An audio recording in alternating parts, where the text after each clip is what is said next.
So in this video, we're going to continue with CC11 and we are going to look at redox. Again, this is a paper 1 topic, CC11, but redox does come up on paper 2 as well, so it's really important that you know how to do this. So we'll start by just looking at the word redox, and it's made from the words reduction and oxidation. And you need to know what reduction and oxidation are, and to help you remember, we use oil rig. Oil rig stands for oxidation is loss. So the oil stands for oxidation is loss, and the rig stands for reduction is gain. But it's not enough to just say that if you're asked for a definition. You have to talk about what you're losing and what you're gaining. And in both cases, you're talking about electrons. So oxidation is loss of electrons, reduction is gain of electrons. In the last video, we looked at displacement reactions, and displacement reactions are examples of redox reactions, because in a displacement reaction, something is oxidized, so something loses electrons, and something else is reduced, so something else gains electrons. And the typical questions is they'll give you a displacement reaction and they'll ask you to explain why it's a redox reaction. So they'll want you to explain what is losing electrons, they'll want you to explain what is gaining electrons in order for you to be able to say that this is definitely a redox reaction. In this video, we're going to look at how to do that. So we'll start by just looking at a displacement reaction. We did this in the last video. So I've got the word equation here, sodium plus magnesium chloride. Sodium is the metal by itself. Magnesium is the metal as part of the compound. Sodium is more reactive than magnesium, so sodium and magnesium will swap places. When they do, you're going to form sodium chloride and you're going to form magnesium. So that's your word equation for the displacement reaction. And underneath, I've written the symbol equation for this displacement reaction. Now, if you need help on writing symbol equations and balancing them, then there's a different video that goes through that. I'm not going to go through that here, but I've got the symbol equation: sodium, magnesium chloride goes to sodium chloride and magnesium, and I've balanced it. And we're going to use this equation to figure out what is losing electrons and what is gaining electrons. So the first thing I do is I look at my equation and I see what is present as an element and what is present as a compound. So the first thing I've got here is sodium, and sodium is by itself. Because it's by itself and not bonded to anything, I say that it's an element. Then when I get to magnesium chloride, okay, magnesium chloride is a compound. I've got two different elements bonded together. That is a compound. Sodium chloride is also a compound. Two different elements, sodium and chlorine, bonded together. And then at the end, I've just got magnesium by itself, so that is an element. So I start by just classifying things as elements or compounds. And then what I do is I look at the charges that are on the different species. So on the left-hand side, I've got sodium, I've got magnesium, and I've got chlorine. And on the right-hand side, because it's a balanced equation, I have got the same. I've got sodium, I've got magnesium, and I've got chlorine. If your element is present as an element, so sodium, if it's present as an element by itself, then it's going to have no charge at all. So here on the left-hand side, you've just got sodium as an element. Elements have no charge, so I'm going to write has a charge of 0. If your element is not by itself, if it's part of a compound, then it is going to have a charge. To find out what that charge is, you just need to look at your periodic table. So for example, magnesium on the left-hand side is in a compound with chlorine. Magnesium is in group 2. Because it's in group 2, every time magnesium reacts, it loses 2 electrons and has a +2 charge. It doesn't matter what magnesium is reacting with. In this case, it's reacting with chlorine, but it could be reacting with oxygen or nitrogen. It doesn't matter. Magnesium will always lose 2 electrons and will always have a +2 charge because it's in group 2. So because magnesium is here in a compound, I'm going to write that as a +2 charge. Next up, I've got chlorine. Again, chlorine is present in a compound. Looking at my periodic table, I find chlorine in group 7. Because it's in group 7, it always gains an electron when it reacts and has a -1 charge. And again, it doesn't matter what metal it's reacting with. It's always going to gain 1 because that's how many electrons it needs for a full outer shell. And if it's gaining 1 electron, it's going to have a -1 charge.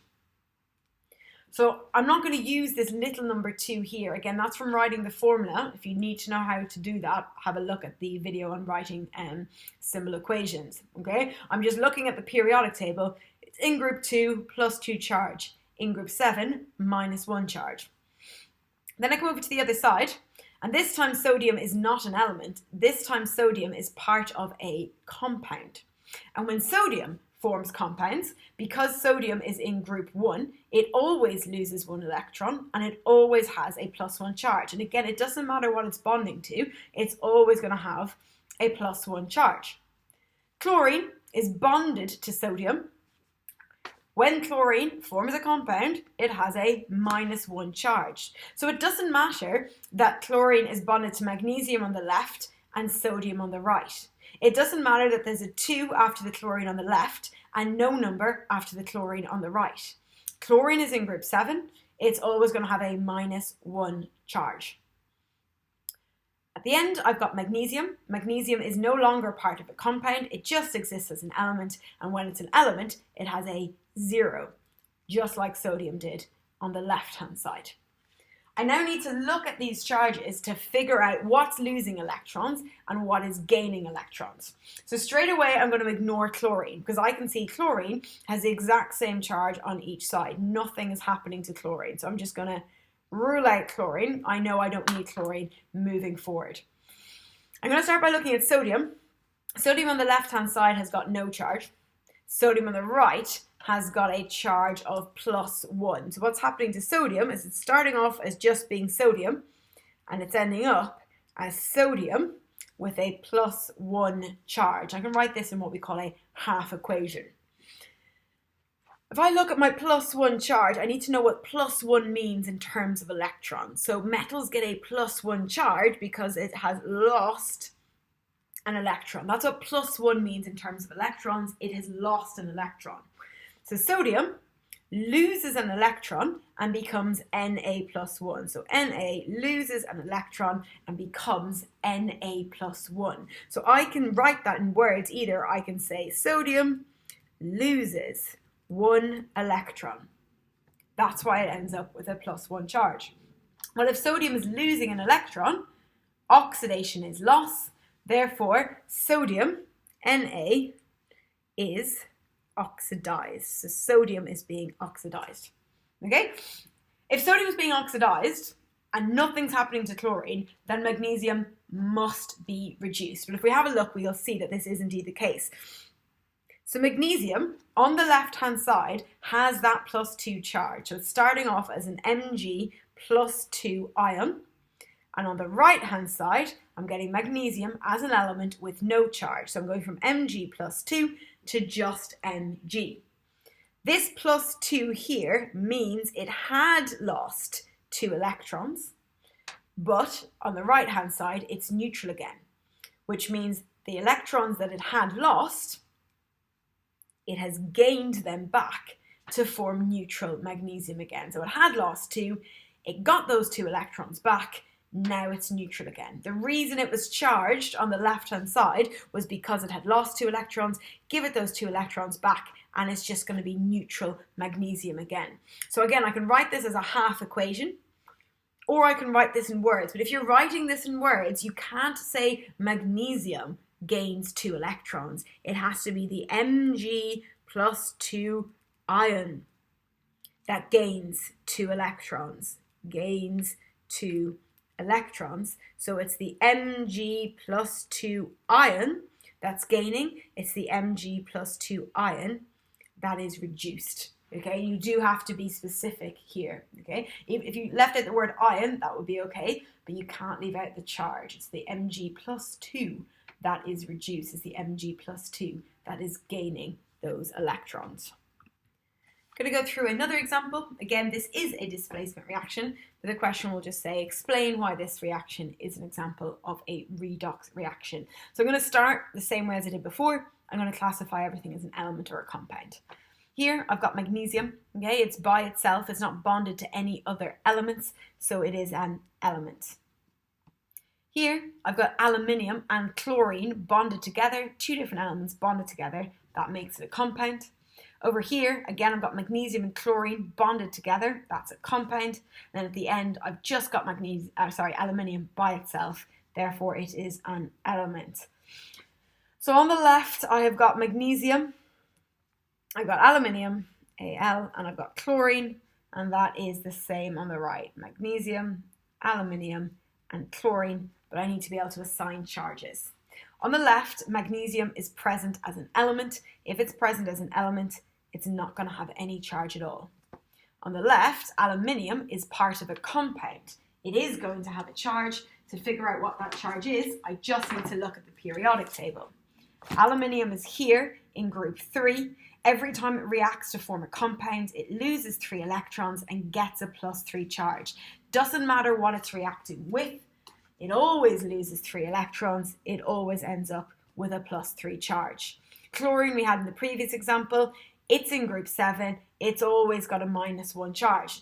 In the last reaction, we saw that it reacted with magnesium, with sodium. Now it's with aluminium. It's always got that -1 charge. Don't be put off by the number. It's from group 7. It reacts with a -1 charge. Ignore these numbers in your equation. On the other side, I've got magnesium. It's no longer by itself as an element, it is now part of a compound. When magnesium is part of a compound, it always has a +2 charge. Because it's in group 2, it always loses 2 electrons, it always has a +2 charge. Aluminium, on the right hand side, is by itself, it's an element, and because it's an element, it's got no charge at all. And then I've got chlorine. This time it's bonded to magnesium, but that doesn't change the charge. It's in group 7, it's got a -1, so don't be put off. It was Cl3 here, it's Cl2 here, but it's still in group 7, it's got a -1 charge. If you need to see why it's going from Cl3 to Cl2, then you need to look at the video on writing symbol equations, okay?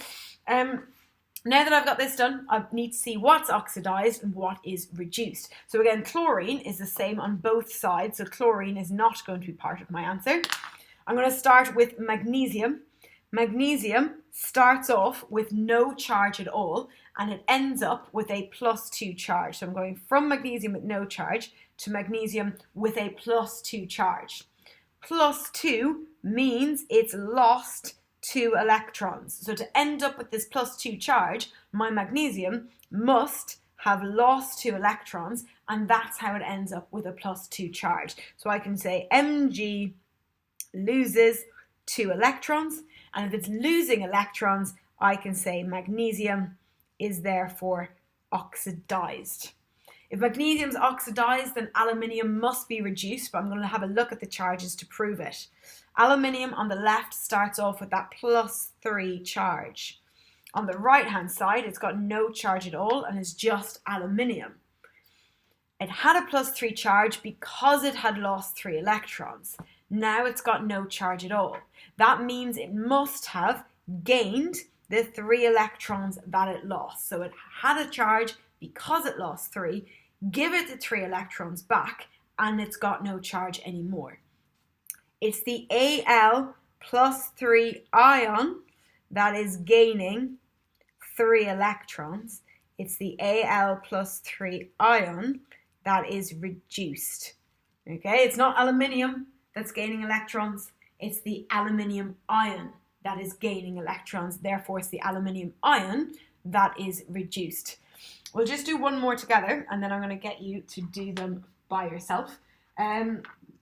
The next one I'm going to do for you is, I will do this one. So I'm going to do Ca plus 2CuBr goes to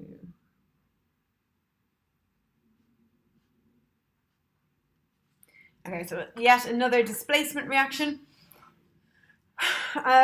But I'm going to do it exactly the same way, okay? Here, I've got Ca, it's an element, by itself. Then I've got copper, bromide, two different elements bonded together, that's a compound. Here, calcium bromide, two different elements bonded together, it's a compound. And then here, copper by itself as an element. So on each side, I have got calcium, I have got copper, I have got bromine. Calcium, on the left-hand side, it's an element. If it's an element, it has got no charge at all. Copper, copper is actually a little bit different, okay? If I look at copper on my periodic table, I will find it here, okay? And I can't just look at the periodic table and see what charge it has like I do for the elements in the main groups. So how am I going to figure out what charge copper has? Well, I can see that copper is bonded to bromine. Bromine is in group 7, just like chlorine is. So I know that bromine is going to have a -1 charge. So I know for sure bromine has a -1 charge. And I know that when I'm writing the formula of an ionic compound, which this is, because you've got a metal and a non-metal, I know that the charges have got to cancel out. Therefore, I need to have the same number of positive charges as I have negative charges.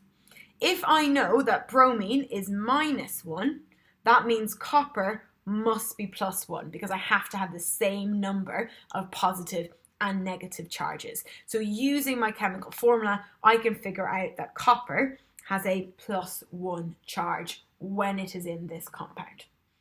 On the other side, I've got calcium bromide, so calcium is now in a compound. Calcium's in group 2, so I don't need to do anything to figure it out. I just look at my periodic table, I see it's in group 2, I know it's got a +2 charge every time it's in a compound. Copper now is an element, it's by itself, and when it's an element, it's got no charge at all. Bromine, again, it's in group 7. Because it's in group 7, it is always going to be -1. Doesn't matter what it's bonded to, doesn't matter about these small numbers. I can see that bromine, in this case, is not changing. It's -1 on both sides. That means it's not gaining or losing electrons, so it's not oxidized or reduced. So I'm going to turn my focus to calcium. Calcium has got no charge on the left-hand side, but on the right-hand side, it's got a +2 charge. To end up with a +2 charge, it must have lost 2 electrons. So I've got calcium losing 2 electrons to become Ca+2. So I can say calcium is oxidized because it's losing 2 electrons to become Ca+2. If I have a look at copper, copper is starting with a +1 charge. On the right-hand side, it's got no charge at all. So on the left, it has a +1 charge because it had lost an electron. On the right, it's no longer charged. That must mean that it has regained the electron that it lost. So your Cu+1 gets its electron back, and then it loses the charge, and it's just copper again. So I can say that the Cu+1 ion is reduced. Again, I'm not just saying copper is reduced, I'm saying my Cu+1 ion is reduced. I'm going to get you to practice a few of these for yourself. Please make sure you are practicing these, okay? Don't just look at this and assume you can do it. They take a little bit of practice, but once you get the hang of them, they are all the same. So I've got 4 equations written out for you here, A, B, C, and D. They said, explain why the following reactions are redox reactions. So for each one, you need to see what's oxidized and what's reduced. Lay it out exactly as I've done in my 3 examples, and you won't go wrong. Just a little bit of information, most of it should be okay. Just in case you're not aware, SO4, okay, to be fair, SO4 isn't changing, so it actually doesn't matter. It's a polyatomic ion, SO4 2-, but that's not changing, so you can just focus on the lithium and the magnesium in D, and you should be fine. Again, here you've got copper, so you need to look at what copper is bonded to figure out what the charge is. It's actually going to be different than what it was in the example above. You've got 2 chlorines bonded to the copper. I'll just help you with this one. You've got 2 chlorines bonded to the copper. Each chlorine has a -1 charge. You've got 2 of them, so in total you've got -2. Each chlorine is -1. There's 2 of them, so you've got 2 negative charges in total. that must mean you've got 2 positive charges in total. So in both of these examples, A and B, copper is +2, it's not +1. The rest of the charges you should be able to find from your periodic table. So press pause, have a go, and then press play when you're ready to see the answers to those 4 questions. Okay, this is the answer to the first one. You see I've labelled everything as an element or a compound. Magnesium, no charge on the left, +2 charge on the right. That means it's losing 2 electrons and it's oxidized. Copper, +2 on the left, no charge on the right. That means Cu+2 is gaining 2 electrons. Cu+2 is reduced. Don't just say copper is reduced, it's Cu+2. Remember, reduction is gaining electrons. Metals don't gain electrons. Metals always lose.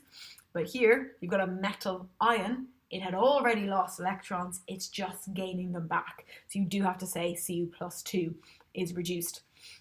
And the next one, you have got aluminium, no charge, going to a +3 charge, therefore it's losing 3 electrons. That means aluminium is oxidized. Cu+2 gains 2 electrons to get back to being Cu, so Cu+2 is reduced. So aluminium is oxidized, no charge needed there, but Cu+2 is reduced.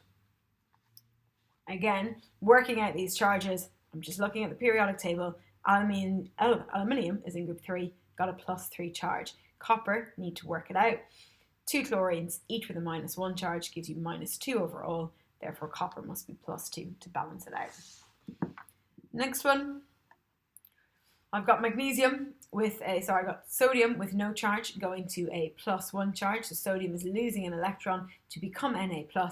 Sodium's oxidized. Magnesium starts with a +2 charge. It gains 2 electrons to end up as neutral magnesium. So Mg+2 is being reduced. And then the final one, I've just left out the sulfate. If you wanted to include it, it's a -2, but you can see that it's not changing, it's not involved, so I can ignore it. Lithium, no charge, ends up with a +1 because it's in group 1. So lithium loses an electron to form Li+1. It's oxidized. Magnesium starts with a +2 charge, gains those 2 electrons back to become neutral magnesium. I can say Mg+2 is reduced. Okay, they are 4-mark questions. You can be asked to explain why a reaction is redox. You can also be asked, no, that's pretty much it. They can ask you to say, identify what's being oxidized and identify what's being reduced. That's typically the way they phrase it. When they're asking the question, they can ask you to explain using half equations. These that I've written here are called half equations. So what I've been doing already is writing half equations. So don't be put off if you're asked to write half equations. That's what we've already been doing, okay? Those questions are worth 4 marks if they come up. So it is worth practicing them, just because they are worth quite a lot of marks.